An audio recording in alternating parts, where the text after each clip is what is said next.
Hi guys, my name is Christine and I'm a dating, relationship and personal development coach. And today I'm talking about they will start missing you when this happens. So if you're dealing with someone that has dumped you recently and you didn't want the breakup to happen and you're in a position where you would really like for them to miss you and perhaps maybe even attract them back, the best thing that you can start doing is applying the no contact rule. And that is, you're no longer going to chase them. That's it. You're just no longer going to put any effort into them whatsoever. Because if they dumped you, if they left you, there's not really too much that you can do because they don't want to be around you. When someone loves you and cares about you, they want to be around you. When they don't feel that way anymore, they don't want to be around you, which is why they dump you, friend zone you, things to that degree. If they wanted to be with you, they would be with you. Okay? So you apply the no contact rule and you decide that you're no longer going to chase them, because chasing them would probably make the situation a lot worse. You'll just chase them right out of your life. It's time for them to do the chasing because they left. If they left, it has to be their idea to come back, not your idea. It has to be their idea. They're the one that has to change their mind. You have already got what you already know what you want. You already know that you would like it if they came back into your life. That's what you want, perhaps. Perhaps you don't, but if you're watching this video and you want them to miss you, if you want them to come back, then ultimately you want them to make the decision for them to have a change of heart and to come back. But the only person who can change their heart is themselves. So the only thing you can do is do no contact. So what is really important to know is that if someone is too far gone, if this person no longer cares about you anymore, then there's not really a lot you can do. Even if you follow every single advice video on YouTube, let alone my videos on the whole of YouTube, if that person doesn't love you, doesn't have feelings for you anymore, there's not a lot you can do. But what you can do is genuinely try and find a way to move on with your life. And that genuinely is the key word there. Because if you are pretending to move on, that's still better than nothing, but it's not genuine. And you're still going to be thinking about them. You're still going to be wondering about them. You're still going to be pining after them. So you want to try and find ways to genuinely move on. Now, personally for me, I found the best way to do this is to assign a new empowering meaning to the breakup. Because when you're in therapy, when you're talking to a counselor, if they're really good at their job, what they will do is they will try and get you to come up with a new meaning to what happened to you. So you no longer associate the pain to that trauma, what memory, whatever it may be that you're trying to get over. And the same works for when you've had a breakup. Sometimes you have to look at the breakup with a different lens. And when you do that, you feel differently, essentially, about the breakup. You feel differently about the trauma, whatever it may be, right? So assigning a new meaning is the key to getting over pretty much anything in your life.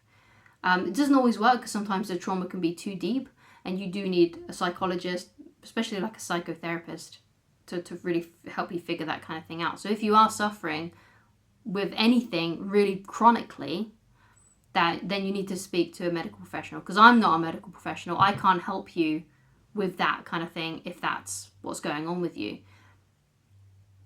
So the new empowering meaning that can help you if you are dealing with something that isn't as chronic as a mental illness is, when it comes to the breakup, how I would personally see it as, okay, I didn't want the breakup to happen. I allowed me to have those feelings, and I'm like, okay, but perhaps this is going to be a new adventure for me. Perhaps I'm going to find someone better. Perhaps this is opening up a new chapter. Perhaps now I can get back to who I was, like how I was before the relationship. I can go back to my old hobbies. I can go back to my old way of doing things. I can be more productive. I can go and see my friends more. I can go and see my family more. You can start to look at it from that kind of lens. You can start to assign a new meaning to it. And also it could be something like, well, that breakup happened because it was meant to teach me a lesson. I may not know what that lesson is yet, but there will be a lesson down the road that I'll learn from it, and that's going to make me stronger as a person, right?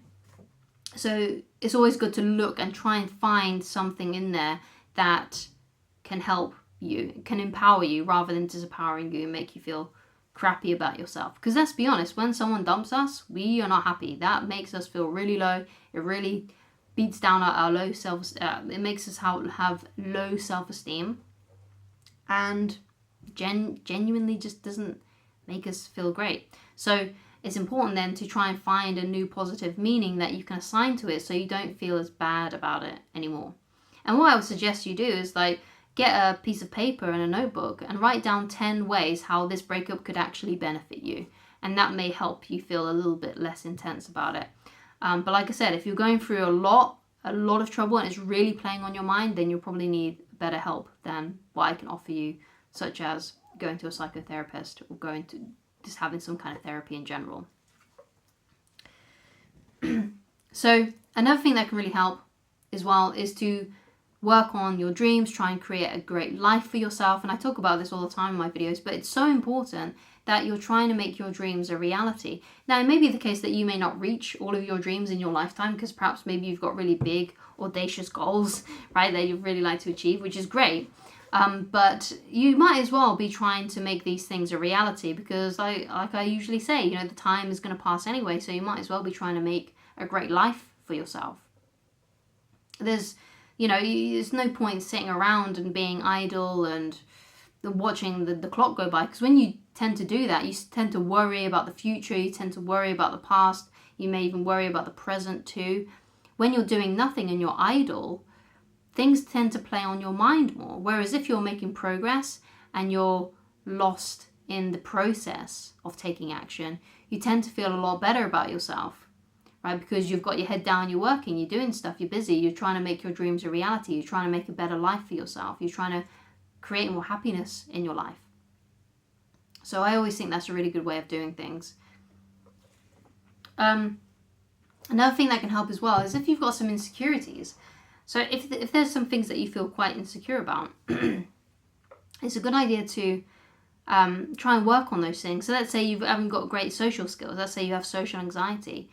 Then try and improve that. See if there's any things that you can do when you go out that you can practice talking to people to try and improve it. Because once you work on things that you're insecure about, you tend to feel more confident in life in general.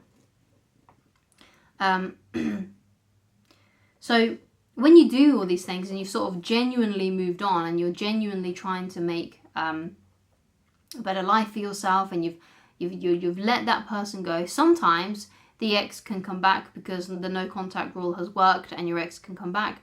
But then if they come back, you only let them back on your terms, because they broke up with you, they hurt you. So if they're going to come back into your life, you better lay down some ground rules for them. Like, oh, hey, look, yeah, okay, if you want to come back into my life, that's great. But you need to do this, you need to do that, you've got to stop doing this. You've got to, because then you're in the position of strength, so you can have that relationship now on your terms. Or it may be the case that you're living such a better life now that you don't even want them back in your life. So if that's the case, then that's great, because usually exes are an ex for a reason. So thank you so much for watching. If you'd like to get in touch with me personally and you'd like coaching with me, then please go to www.christineloveridge.com, and I shall talk to you again very soon. Goodbye.